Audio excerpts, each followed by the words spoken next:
संयुक्तं नित्यं ध्यायन्ति योगिनो कामदं मोक्षिदं चैव ओंकाराय नमो नमः। ॐ सर्वे वेदायत पद्मा मनन्ति तपांसि सर्वाणि चेद् वदन्ति यदीक्षन्तु ब्रह्मचर्यं चरन्ति तत्ते पदं संग्रहेण ब्रवीमि। ॐ इति ततो ॐ इति ततो।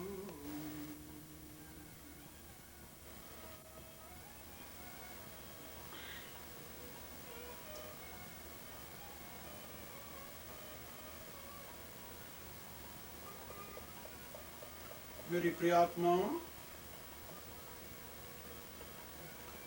करुणा निधान भगवान की करुणा आप सभी के लिए सदैव कल्याणकारी हो, यह मेरी आंतरिक शुभकामना।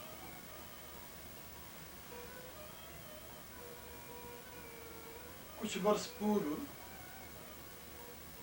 मैंने कनाडा में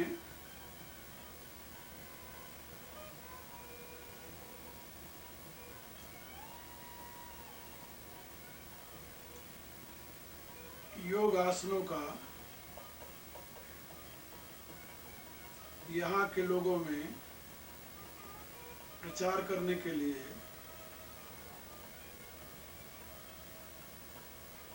क्रियात्मक रूप करके दिखाया और समझाया था।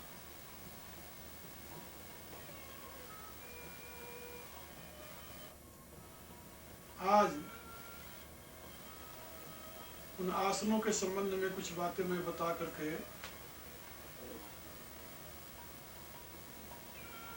थोड़ा सा उसका विवरण दूंगा और फिर उन आसनों का परिचय भी।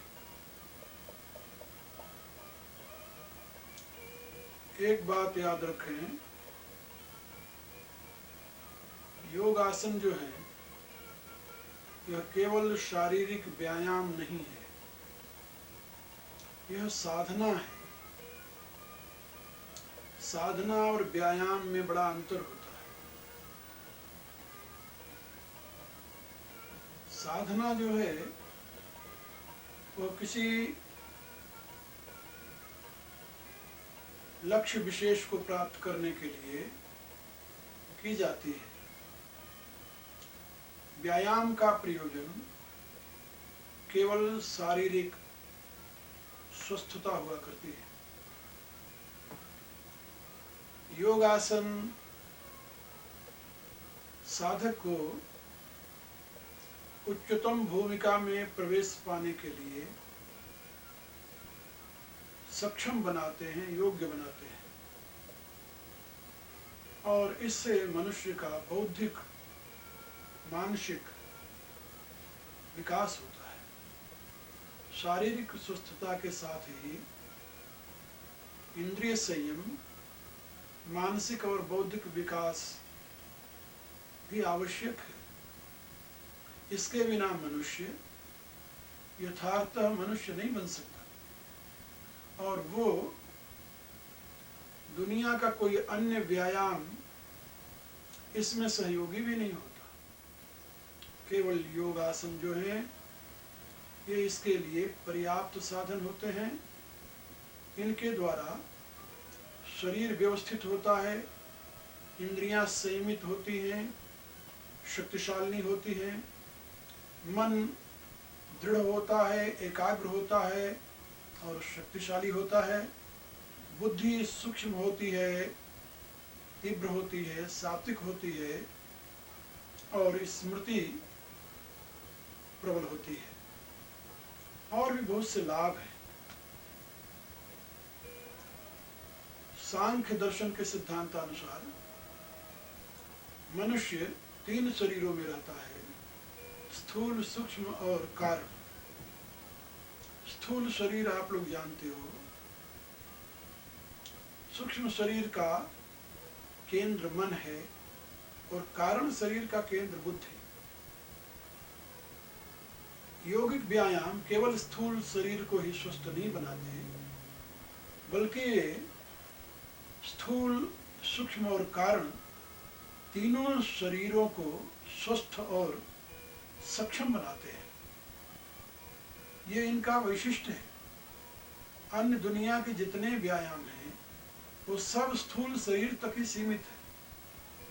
मानसिक और बौद्धिक स्वस्थता से उनका दूर का भी संबंध नहीं है, बल्कि ये भी देखा गया है कि अन्य व्यायाम जो हैं वो बौद्धिक स्वस्थता में व्यवधान उपस्थित करते हैं, मानसिक स्वस्थता को भी भंग करते हैं।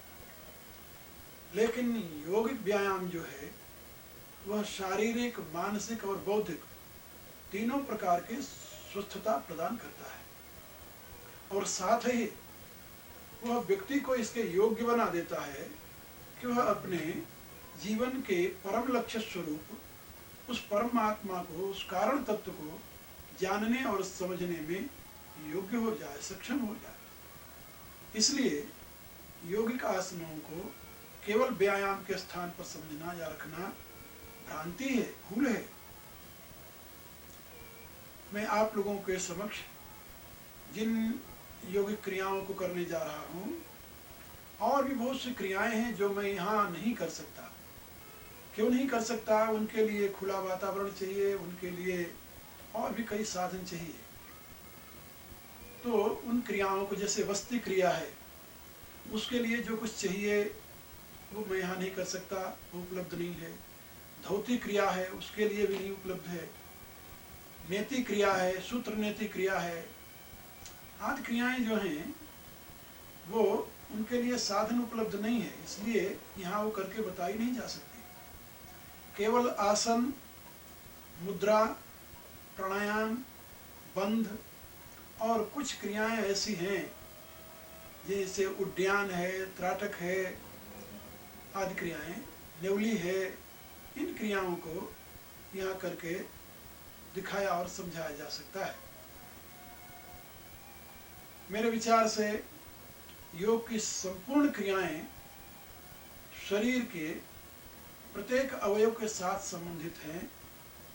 विशेष करके जो बंध हैं, जो मुद्राएं हैं, ये बहुत महत्व रखती हैं और इनमें से बहुत सी ऐसी मुद्राएं और क्रियाएं हैं जो कि आपके स्वास्थ्य के लिए वरदान सिद्ध हो सकते हैं, आपकी मानसिक और बौद्धिक स्वस्थता के लिए वरदान सिद्ध हो सकते हैं यदि आप उनका अभ्यास करते रहें तो।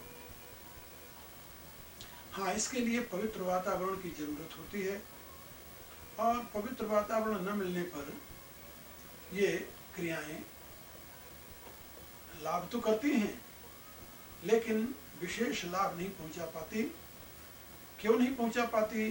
क्योंकि ये क्रियाएं सात्विक हैं और राजसिक तथा तामसिक वातावरण इनके लिए अनुकूल नहीं होता। जैसा कि आप आयुर्वेद का सिद्धांत समझते हैं, उसमें एक बात समझाई जाती है कि औषधि के साथ साथ आप पथ्य और अनुपान इन दोनों पर भी ध्यान रखें। औषधि के सेवन का अनुपान क्या है और उस समय पथ्य का क्या सेवन करना चाहिए, क्या स्थान है, कौन सा पथ्य ग्रहण करना चाहिए, ये बहुत जरूरी होता है। इसी रूप से योगिक क्रियाओं के लिए भी अनुपान और पथ्य की जरूरत है। तो योगिक क्रियाओं में अनुपान तो है प्राण और पथ्य है सात्विक आहार विहार के साथ ही सात्विक वातावरण। यदि सात्विक वातावरण नहीं है तो ये योगिक क्रियाएं आपके लिए कभी कभी रोग का भी कारण बन सकती है। इसलिए मैं आप लोगों को समझाना चाहता हूँ कि योगिक क्रियाओं को आप इस ढंग से करें और इस प्रकार से करें, इस वातावरण में करें जिससे कि आपके लिए ये सदैव लाभप्रद हो, हानिप्रद न हो। सबसे पहले आसन और फिर प्राणायाम। आसन के साथ ही और भी कुछ क्रियाएं संबंधित हैं। जैसे आसन में 3 प्रकार के आसन हैं, खड़े होकर करने वाले आसन, बैठकर करने वाले आसन और सोकर करने वाले आसन, ये 3 प्रकार के आसन हैं। इनमें से आसन का प्रारंभ कहाँ से करना चाहिए? मेरे विचार से पहले खड़े होकर, फिर बैठकर, फिर सोकर। लेकिन कुछ लोग इसको रिवर्स भी करते हैं, सोकर, बैठकर और खड़े होकर करते हैं। मेरे विचार से क्रम यही ठीक है कि पहले खड़े होकर कीजिए, फिर बैठकर कीजिए और फिर सोकर कीजिए, और फिर उसके पश्चात जो सो करके और भी कुछ क्रियाएं की जाती हैं उनको कीजिए। आसन के साथ ही बंध हैं और बंध के साथ ही मुद्राएं हैं। आसन से पहले कुछ और कर्म करने वाले होते हैं योग में, जैसे कुंजल है, नेति है, धौती है, बस्ती है। ये क्रियाएं जो हैं ये अंतर सफाई की क्रियाएं हैं। इनको आसन से पहले कर लेना चाहिए। आसन से पहले इसलिए कर लेना चाहिए जैसे कि आसन और प्राणायाम करने में सुविधा हो। सबसे पहले प्रातः काल उठिए, शौच आदि से निवृत्त होइए, फिर जैसे आप मुख साफ करते हैं, दांत साफ करते हैं, उसके साथ ही आप अपने अंदर की सफाई का ध्यान रखिए। अब जो लोग बस्ती क्रिया करना जानते हैं वो शौच के साथ पश्चात बस्ती कर लेते हैं। बस्ती एनीमा तो नहीं है, ये एनीमा बस्ती भी नहीं है, लेकिन आजकल लोगों ने बस्ती के स्थान पर एनीमा का प्रयोग करना सरल समझा है। लेकिन बस्ती से जो लाभ होता है योगिक साधना में वो एनीमा से नहीं होता। खैर, बस्ती क्रिया का अभिप्राय है जल में बैठ करके गुदा के रास्ते से जल को खींचना और खींच करके पेट में भर लेना और फिर उसको न्योली करके उसे बाहर फेंक देना।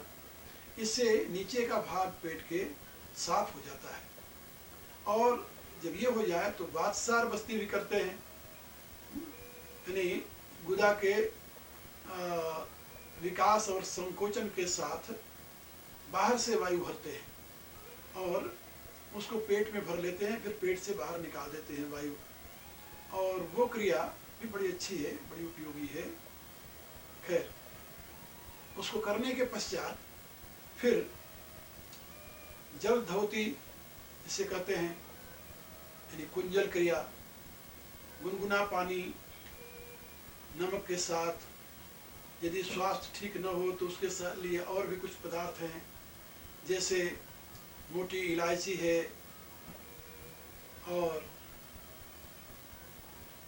नमक है, सौंफ है। तो ऐसी चीज़ें उसमें डाल करके उसको उबालते हैं, उबाल करके फिर उससे कुंजल करते हैं, उसको पी जाते हैं। 2 किलो, 3 किलो, 4 किलो, 5 किलो तक पानी पी जाओ और थोड़ा सा जीभ के ऊपर तालू के स्थान को स्पर्श करोगे अंगुली से, बीच की दाहिने हाथ के बीच की 2 उंगलियों से। यदि ऐसा करोगे तो अपने आप उसमें एक सहलन पैदा होती है जिससे सारा पानी बाहर निकल जाता है। ये इसको जल धौती कहते हैं, कुंजल क्रिया भी कहते हैं।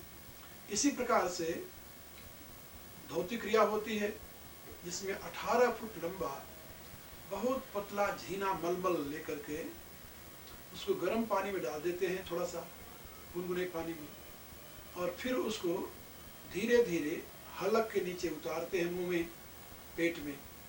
और जब थोड़ा सा 1 फुट करीब बाहर रह जाए, 17 फुट अंदर चला जाए, तब उसको धीरे धीरे बाहर निकालने लगते हैं। कुछ लोग न्योली करके बाहर निकालते हैं, तो उससे पेट सफाई होती है। ये धौती क्रिया है। तो बस्ती और धौती, इसी के साथ नीति करते हैं। दाहिने नाक में पानी डाला, बाएं नाक से निकाल दिया, बाएं नाक में पानी डाला, दाहिने नाक से निकाल दिया। एक टोटीदार कोई पात्र हो उसमें जल लेकर के करते हैं। जल में नमक जरूर होना चाहिए, जरा सा, इससे सुविधा रहती है और नुकसान नहीं करता। अब ये जल नीति करने के पश्चात कुछ लोग दोनों नाकों से लेकर के मुंह से निकाल देते हैं, भी करते हैं। तो ये जल नीति करने के पश्चात फिर सूत्र नीति करते हैं। सूत्र नीति जो है उसमें महीन सूत्र को बनी हुई होती है, आश्रमों में मिलती है, तो वो नाक के नास्ते से डालते हैं और मुंह से निकालते हैं रस्सी को। ऐसे दोनों नाक से रस्सी डालकर मुंह से निकालकर फिर धीरे धीरे उसका घर्षण करते हैं और फिर बाद में उसे निकाल देते हैं। ये सूत्र नीति है, ये भी बहुत लाभदायक है। तो बस्ती, कुंजल, धोती और नेति, ये करने के पश्चात योगी को फिर आसन करने का योग्य बनता है। इन क्रियाओं के पश्चात फिर उसे आसन का अभ्यास करना चाहिए, आसन करना चाहिए। तो आसन में सबसे पहले खड़े होकर, फिर बैठकर, फिर सोकर। उसमें यदि बिगनर है पहले तो सो कर करे, शरीर कमजोर है तो पहले सो कर करे, फिर बैठकर खड़े होकर, ऐसे कर सकते हैं। उसमें पहले भस्त्रिका प्राणायाम करना चाहिए। इन क्रियाओं करने के पश्चात भस्त्रिका प्राणायाम बहुत लाभदायक होता है। भस्त्रिका प्राणायाम के पश्चात फिर आसन शुरू करना चाहिए। आसन के दो भेद हैं, सगर्भ और अगर्भ। एक तो सगर्भ आसन होता है जो प्राण वायु के साथ किया जाता है। प्राण वायु को कब अंदर लेना है, कब बाहर छोड़ना है, कब रोकना है, ये एक विधि है जो क्रिया के साथ ही समझ में आती है, वो समझाई जाती है। तो जब आप आसन करने लगे, जब भी आपको मुड़ना हो, जैसे पेट को मुड़ना है, कमर को मोड़ना है, कहीं मोड़ना है, उस समय आप पेट को खाली कर लें। और जब कहीं ऊपर होना हो, खींचना हो, तो पेट को वायु से भर लें। तो ये तो करके बताया जा सकता है, समझाया जा सकता है। ऐसे व्याख्यान में इसको नहीं समझ सकते आप, मैं करते समय इसको संकेत करूँगा। और उसके पश्चात आसन जब हो जाए, फिर बैठ करके प्राणायाम और ध्यान। अब उसमें दो क्रियाएं और हैं, कपाल भाती और ये त्राटक। तो षट कर्म जो आप लोगों ने सुना होगा योग के, उसमें नेति, धोती, बस्ती और 3 ये क्रियाएं हैं। नेवली, उड्डयन तो बंद है, नेवली क्रिया है। बिना उड्डयन के नेवली नहीं होता। तो नेवली, त्राटक और कुंजल, ये क्रियाएं षटकर्म कहे जाते हैं। हाँ, इसमें कपाल भाती, तो नेवली, त्राटक और कपाल भाती ये षटकर्म है। तो इनको यदि आप क्रम से करेंगे तो आपको लाभ होगा। जैसे पहले बताया, बस्ती कर लीजिए आप, उसके बाद में धोती कर लीजिए, जल धोती कीजिए, धोती कीजिए, से कुंजल और धोती करते हैं। फिर सूत्र नेति कीजिए, जल नेति कीजिए, सूत्र नेति कीजिए। ये करने के पश्चात फिर अब आप जो अन्य क्रियाएं हैं, आसन करने के पश्चात भस्त्रिका के साथ ही आप उड्डयन और नेवली का अभ्यास कर सकते हैं। उड्डयन जब हो जाए तभी नेवली होती है। खड़े होकर के श्वास को बाहर निकालना है, पहले 2-4 बार घर्षण करके, फिर श्वास को बिल्कुल बाहर निकाल दे, पेट को नीचे ले जाए अंदर, फिर उसको धीरे से उठावे तो 2 नाड़ियां पेट के ऊपर निकल आती हैं। और पेट को पीठ के साथ लगा देने का नाम तो उड्डयन है। लेकिन जब 2 नाड़ियां बाहर निकल आएंगी पेट में, तो उनको जब घुमाने लगे राइट से लेफ्ट, लेफ्ट से राइट, दाहिने से बाएं, बाएं से दाहिने, तो उसको नेवली क्रिया कहते हैं। वो अच्छी क्रिया है। तो नेवली भी इसमें बहुत लाभदायक होती है। तो नेवली के पश्चात फिर बैठ करके त्राटक करते हैं और कपाल भाती करते हैं। तो कपाल भाती तो प्राणायाम के एक भेद है, और त्राटक जो है वो किसी पॉइंट के ऊपर आंख खोल करके गेजिंग करना है, एक टक देखते रहना है, वो त्राटक है। तो ये योगिक क्रियाएं बहुत लाभदायक हैं स्वास्थ्य के लिए, मानसिक और शारीरिक और बौद्धिक तीनों। अब इसके साथ ही दिव्य क्रियाएं कर लें आप, तो आसन में कुछ मुद्राओं का भी स्थान है। अब मुद्राएं कई प्रकार की हैं, उसमें कई तो बहुत कठिन मुद्राएं हैं, जैसे सहजोली, अमरोली, वज्रोली, ये सब क्रियाएं हैं। ये भी मुद्राएं हैं एक प्रकार की।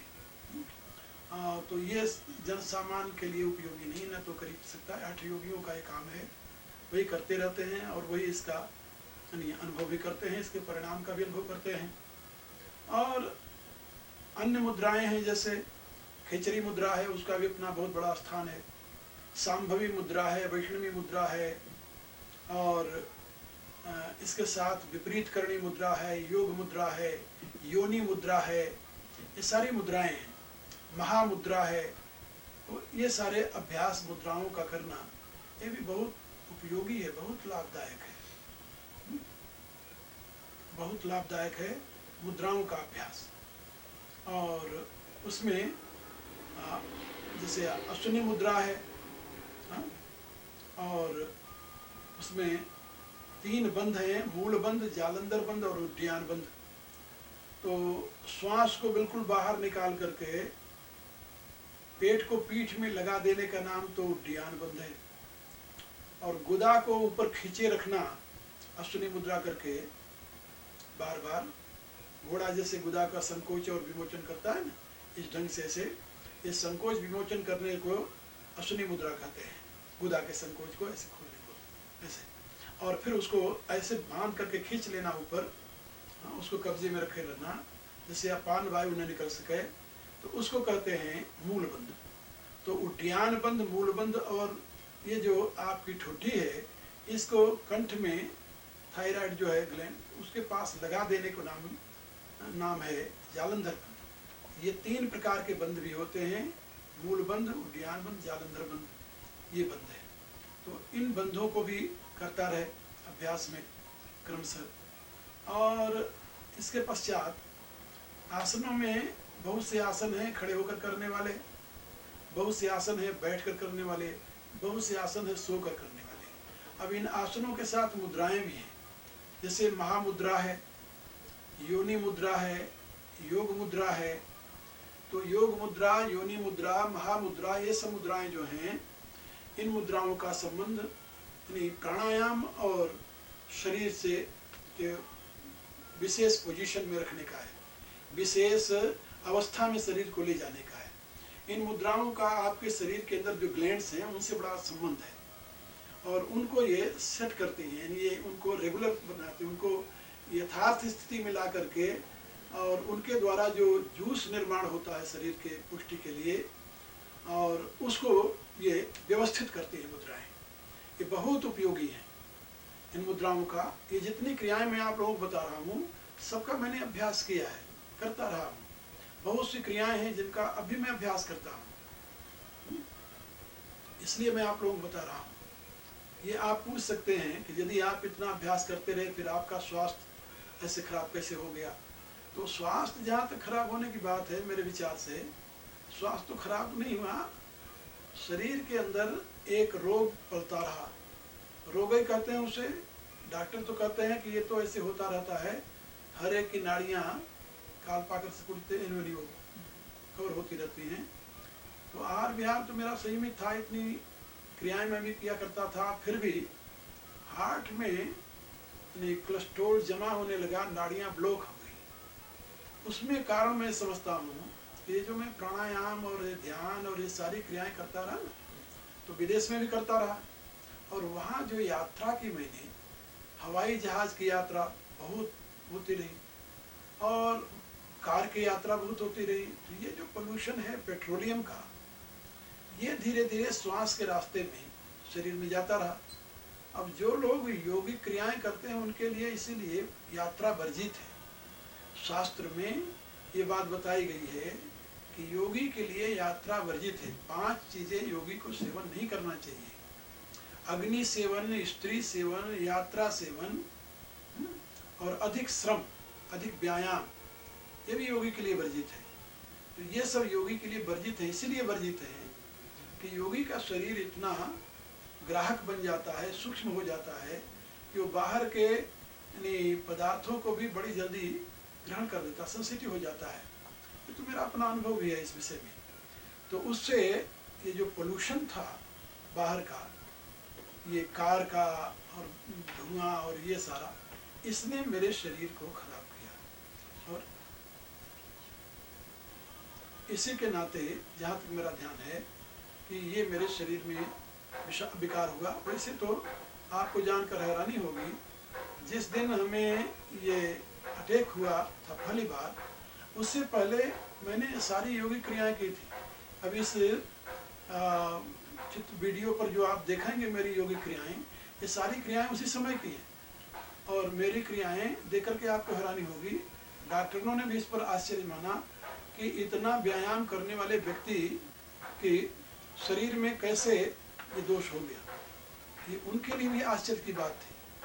और इस आश्चर्य का कारण जो है वो यह था कि इतना अभ्यास करते हुए, इतनी क्रियाएं करते हुए भी शरीर में ये अधिक यात्रा और अधिक श्रम, क्योंकि मैं विदेश के कार्यक्रम में, भारत में भी आप लोग जो अधिक निकट है मेरे जानते हैं, मैं रात में मुश्किल से 2 घंटे सोता था। और बाहर भी बोलते समय भी मैं एक लगातार कंटिन्यूअस 9-9 घंटे तक बोला, व्याख्यान दिया 9-9 घंटे तक। और उसमें यूनिवर्सिटियों में, यानी यहाँ के अमेरिका के, और स्कूलों में, कॉलेजों में और पब्लिक में भी। तो जो इतना आदमी बोलेगा तो उससे तो एनर्जी खत्म होती है, और उसमें फिर क्या नाम है, श्रम भी होता है। तो योगी के लिए जो वर्जित था वो मैंने नहीं ध्यान दिया, और उसमें मैं ऐसे करता रहा। यात्राएं भी बहुत की, और पोल्यूशन का भी उसमें सहयोग मिला। तो कई कारण मिलकर के एक हो गए जिससे ऐसा हुआ। लेकिन मेरी राय है कि जो लोग इतनी यात्रा नहीं करते, इतना श्रम नहीं करते, कम से कम 6 घंटे सो लेते हैं, और मैं 2 बजे रात सोता था, 4 बजे उठ जाता था। 1953 तक, यानी 53 से ये मेरा कार्यक्रम शुरू हुआ है। 1953 से कार्यक्रम शुरू हुआ है, और 1986 तक हमारा ये कार्यक्रम चला है। और लगातार उसमें हम कभी, मुझे याद नहीं है कि 2 घंटे 3 घंटे से ज़्यादा सोए हो। अध्ययन काल में तो मैं 2 घंटे से ज़्यादा कभी सोया नहीं, लेकिन उसके पश्चात में भी हमारी यही स्थिति रही, विचार काल में भी। खैर, तो इसलिए मेरे शरीर के खराब होने का एक कारण था। और फिर भी मैं इतनी क्रियाएं करता रहा हूँ, अभी बहुत सी क्रियाएं करता हूँ मैं। और मुझे विश्वास है कि यदि व्यक्ति अपने व्यवस्थित रूप से रहे और जो इंस्ट्रक्शंस योग शास्त्र में दिया गया है उसका फॉलो करे, अनुकरण करे, तो बहुत से रोगों से, बहुत से दुखों से बच सकता है। मेरे रोग जरूर शरीर में हुआ, लेकिन उसका मुझे कोई दुख नहीं है, कोई संताप नहीं है, और न तो उसको कोई मुझे ज़्यादा पीड़ा ही रही, न चिंता ही रहा। और ये मैंने सोचा कि शरीर का प्रारब्ध था, हो गया पूरा, मैं फिर उसे अपने काम में लगा हुआ। अभी मैं आसन करता हूँ, प्राणायाम करता हूँ, मुद्राएं करता हूँ, कुछ मैं उसका अभ्यास करता हूँ। और मैं देखता हूँ कि ये हमारे योगिक क्रियाओं का ही परिणाम है कि इतने भयंकर रोग से और इतने बड़े ऑपरेशन के पश्चात भी मैं अपने आप को पूर्ण स्वस्थ अनुभव करता हूँ। और अभी मेरा कार्यक्रम उसी प्रकार से चलता है, पढ़ने का, पढ़ाने का और अन्य कार्यों का भी। खैर, ये योग का ही बल है, ये मैं आप लोगों से कर सकता हूँ। इसलिए हमारी स्मृति में, हमारे कार्यक्रम में वृद्धि हुई है, बल्कि ह्रास नहीं हुआ, ये विश्वास के साथ आपसे कर सकता हूँ। इसलिए आप लोग जो हमारी इन क्रियाओं को देख रहे हैं, इन क्रियाओं को देखते रहिए और उसका करने का अभ्यास कीजिए। मैं अभी आप लोगों को ये बड़े आराम से सिखा सकता हूँ, समझा सकता हूँ। कुछ क्रियाएं ऐसी हैं जो अब मैं करना छोड़ दिया हूँ, जैसे बारी बस्ती जो मैं करता था, बहुत लोग जानते हैं,